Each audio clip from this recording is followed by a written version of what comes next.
Greetings, Ani, Bojo, Kwekwe, Tanzi. It's Catherine here from Moonstarlodge in southern Georgian Bay area of Ontario with your Indigenous perspective on all things cartomancy, and in particular today, as usual, I'm using tarot and oracles. I wanted to say that the period of this reading is from April 3rd to the 9th, and in the very center of this week, August, my goodness, April 6th, we have a full moon, and it's the full moon of Looks Far Woman. So we're still with this energy of clairvoyance and the preparation for the rest of the year. This week I'm using, I don't have the box for it, but the Cards of Winds and Changes by Judith Pintar. The main tarot is the Visionary Path Tarot by Lucy Delix, who is a practicing shaman in South America. The Marigold Tarot by Amrit Bar for the ancestors. They wanted to make an appearance, because what's a reading without skeletons? The Shaman's Dream Oracle by Dr. Alberto Villoldo and Colette Baron-Reid. Again this week I'm using the Dream Weaver's Oracle by Colette Baron-Reid.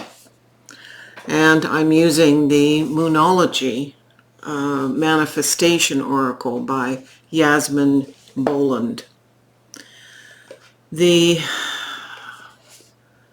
interesting thing, and I want to bring everybody's attention to the fact that we've advertised the classes. It's the first time in over 3 years with COVID and health issues that we've been able to have classes. And so they're starting with the Medicine Wheel Garden as a half-day class in April. And then we're doing tea leaf reading, tasseomancy on Mother's Day in May. We're also, that's a half day, and that's a hoot. You come away with everything you need, but it's a lot of fun doing it, drinking tea and eating fun stuff and getting readings.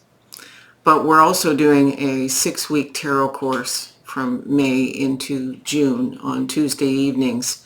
It's beginner through intermediate, and then the final class is a drum making 2-part class in June, and that's only got 3 seats left in it. So because of the classes, and we'll be doing some little videos explaining each of the classes, we're not going to be doing a midweek reading because it's just too much right now for me with my health to add that burden on to Brian, because we're filming all of these classes.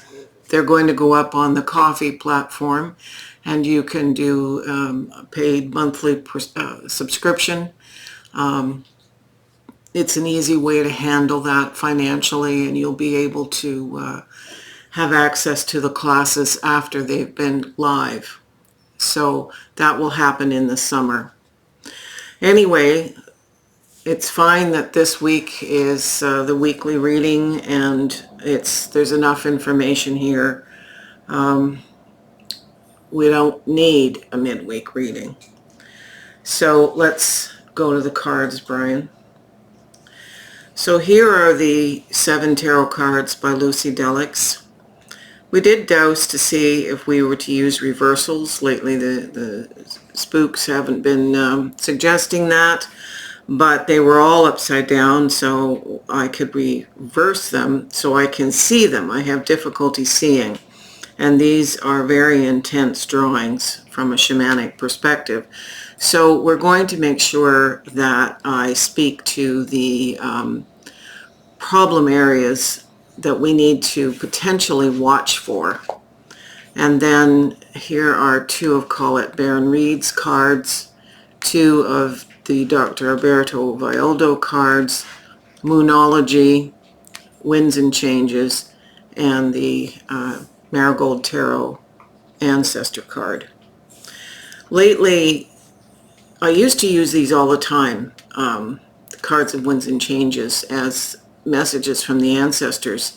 And then when I was pulling decks out, I had a period where they were quiet through the winter. And when I went to get them as ancestor cards today, they said no, they are the elements of earth, wind, water, and fire, and they represent the positions on the medicine wheels. They would rather be seen as elemental cards and to continue using another deck for the ancestors. So that's what I've done. All right, so we start with the Sun card, and the Sun card is about energy, positivity, illuminating situations. It's a major arcana card, and it and the Wheel of Fortune are the two major arcana cards here. The downside of this card would be to be careful that we don't let ourselves get shielded from the light. If we turn too much inward and into the brain, we don't get the enlightenment, if you will, from spirit. So we are to seek the positive and not to fall into worry and concern. Why that might be, it's clarified by this card underneath the lizard's skin. This represents the constancy of change. And when lizards and snakes shed, they shed all at once. So change can be quite abrupt, and it's necessary to adapt to that or basically die. And by that I mean we stop moving forward. So the enlightenment needs to be carefully monitored, that we don't wish to hide and go under a rock and stop changing. We need the light of the sun. If you were a lizard, your new skin that's so fresh and wet and dangerously thin when it sheds its skin, if it doesn't get out in the sun and in the light and move forward, that it can actually split the skin and die. So we're being called to stay in the light and remembering that the universal energy that is the cosmos is there to guide us. We need to stay in touch with the spiritual web. The Ten of Wands is about getting to the end of a project but feeling burdened. Looking back and continuing to hold on is not okay. This card signals a movement forward into a new direction, and it has to be, it can't happen unless you put down what has been and stop carrying a load. This can be a physical thing, an emotional thing, an intellectual thing, or a spiritual thing, or all of the above. It's clarified by the farther gate, and this is a bold step forward. Again, we are being reminded that the worst thing that we could do is withdraw and not connect with Source and not choose to move forward. The King of Wands is that fiery, passion-filled, spirit-infused entity that gives us a sense of support for our connection. It is the bringing of the light into the soul and the passion being ignited to carry on. The ancestors are clarifying this with the Seven of Cups. That's probably difficult to see. The Seven of Cups is a lot about choices and analysis in a dreamy, I wanted to say emotional way, and they cautioned me. It is cups, so it is a water sign and emotion, but we are to look at the illusory, non-appropriate, dreamy options as much as we are to look at the possibilities on this journey of creation. And it's speaking again this week about a journey of movement forward and creation in very intense ways. So be analytical. Don't dismiss an option, a dream, a portal here, because in the imaginal senses, as I mentioned last week, we manifest in the dream time what it is that we think about. So think about everything that's coming to you intuitively, because cups are the minor arcana that relates to emotion and illusion and the positive use of emotion. Remember, you have the King of Wands here to help direct that. The Ace of Wands speaks to the incubating aspect of a new potential, fiery, passionate, spiritual endeavor. And it's always co-creative, but you've got this king right here for this next cycle. He's basically the end of one cycle supporting the beginning of the next. It's clarified here by the south position and stillness. The south position on the medicine wheel is that time between summer solstice and autumn equinox. So here's our first clue about when what we're doing here is going to manifest. But the stillness that's required is to make sure that we are thinking about the things that are part of this new journey.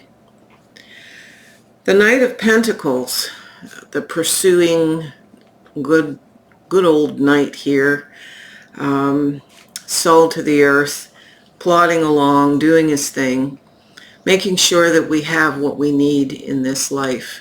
So this new passionate pursuit, all air sign and fire sign, as these things tend to be, this is more about slowing things down a little bit and making sure that everything is taken care of. So the Knight is saying it is, Spirit is taking care of it. And why he's slowed down is in the clarifier here. This is the energy of the last quarter moon in Virgo. So Virgo runs approximately the 22nd, 23rd of August through to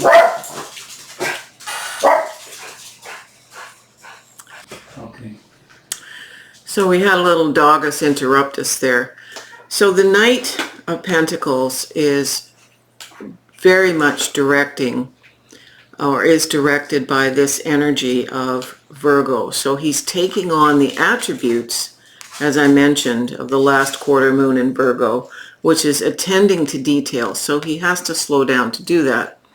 But this is a clue, as I started to say.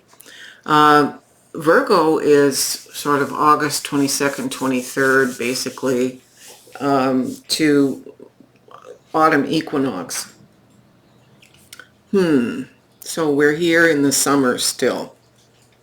So everything that is being developed is going to manifest by this point.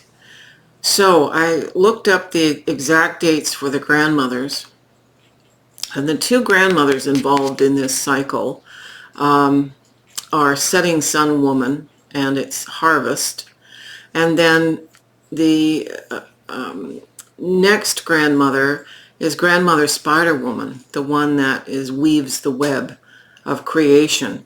So it's a co-creative. Everything that we're doing is going to impact the entirety of life. So this is huge. This is huge. The Wheel of Fortune speaks here to it's a shift in the cycle. We're all very much about the shift in the cycle. So it's clarified here by the unmarked trail, which is revelation. A huge life change is coming for most of us then. This is a collective reading. How that life change manifests for us We'll all be different, of course. We're all at different stages of life and in different circumstances. But the power behind this says it's very passionate, spirit infused, and impacts not just our own lives, but the collective. So there's a revelation here.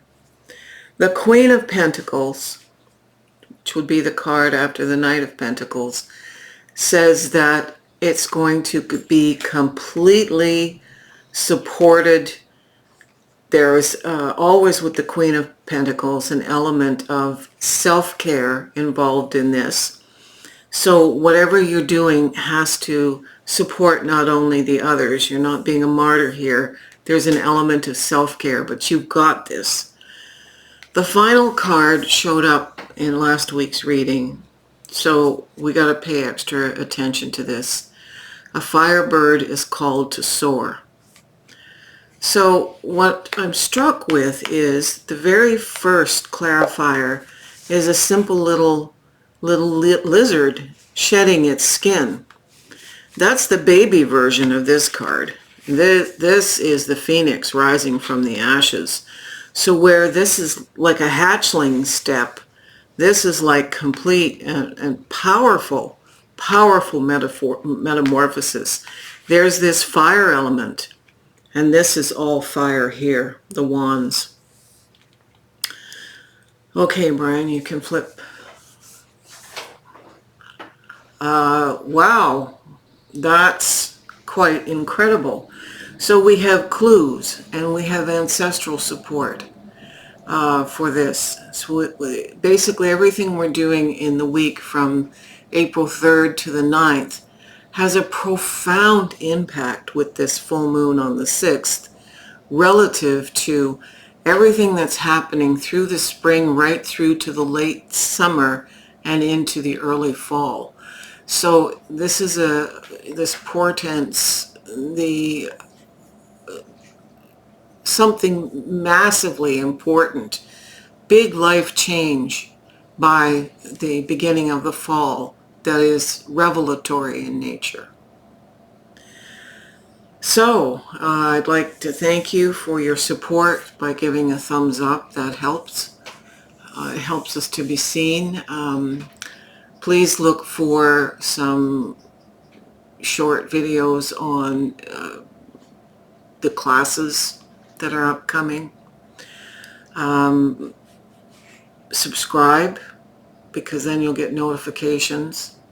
I'm going to change up how I do things. I may, if I'm called by Spirit to pull a card for a particular day, I'll do that in the form of a reel to make it quick and not have to get Brian involved in the process that way.